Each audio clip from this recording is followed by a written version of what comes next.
Je suis le sergent Pigelet-Guillaume, j'ai 14 ans de service et depuis donc 1 an je suis affecté à la compagnie Souci Infrastructure auquel je suis le chef de groupe du groupe menuiserie.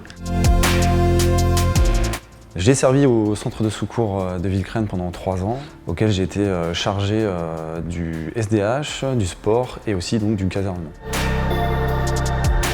J'ai été incorporé en 2005 à la brigade. Avant cela, j'étais au lycée François-Mansart à Saint-Maur-des-Fossés. J'ai suivi donc un BEP CAP, un bac STI et un BTS dans tout ce qui est système constructif bois et habitat.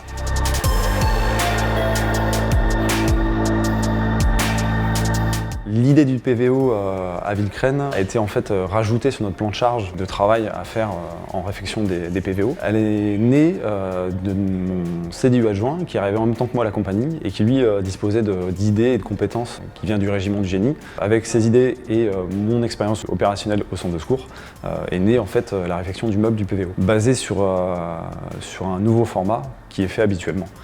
On travaille normalement sur un PVO classique d'abord en atelier. Et puis on fait des opérations conjointes avec les différents corps de métier de la brigade. Et cette fois, on s'est juste concentré en fait sur le meuble et savoir si on pouvait mieux faire surtout et plus rapidement.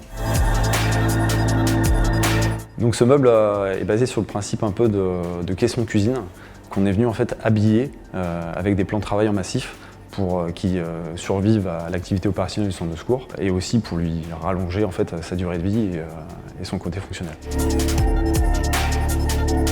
Les acteurs du projet sont dans un premier temps le centre de secours, ensuite la compagnie Souci Infrastructure et puis aussi donc la CTI sur lequel on peut faire en fait aucune réfection, aucun meuble.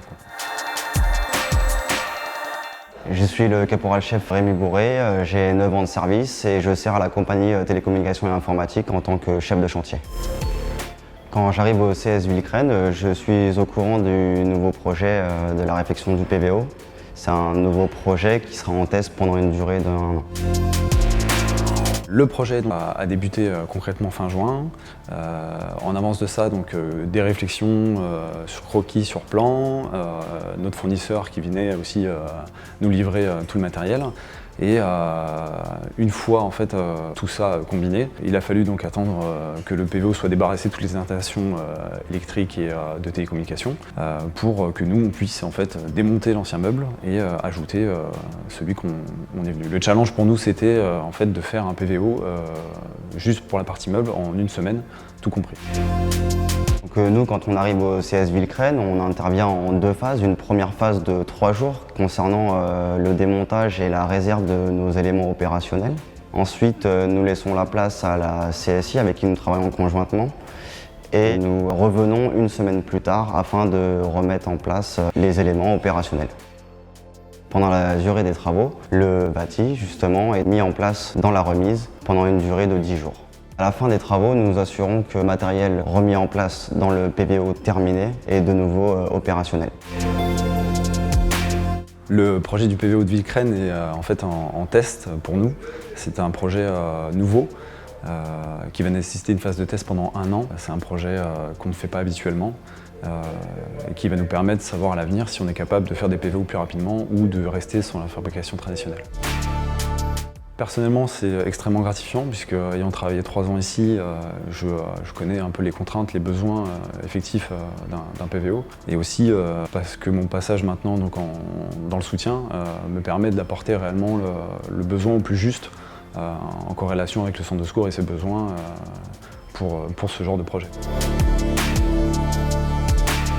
Alors plutôt pompier ou plutôt menuisier, je pense que les deux sont liés.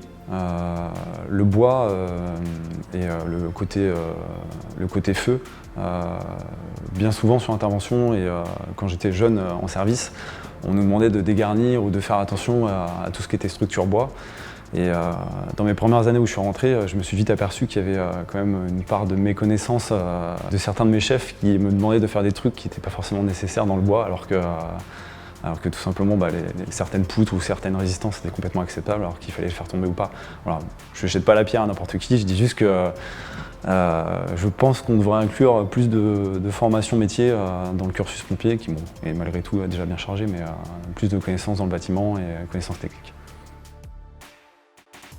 Pour l'avenir, ma carrière débute dans le soutien. Est-ce qu'elle va se poursuivre? Je ne sais pas. J'apporte mes connaissances et mes compétences. Donc l'avenir pour l'instant est dans deux voies. Soit je reviens dans l'incendie, soit je reste dans le soutien.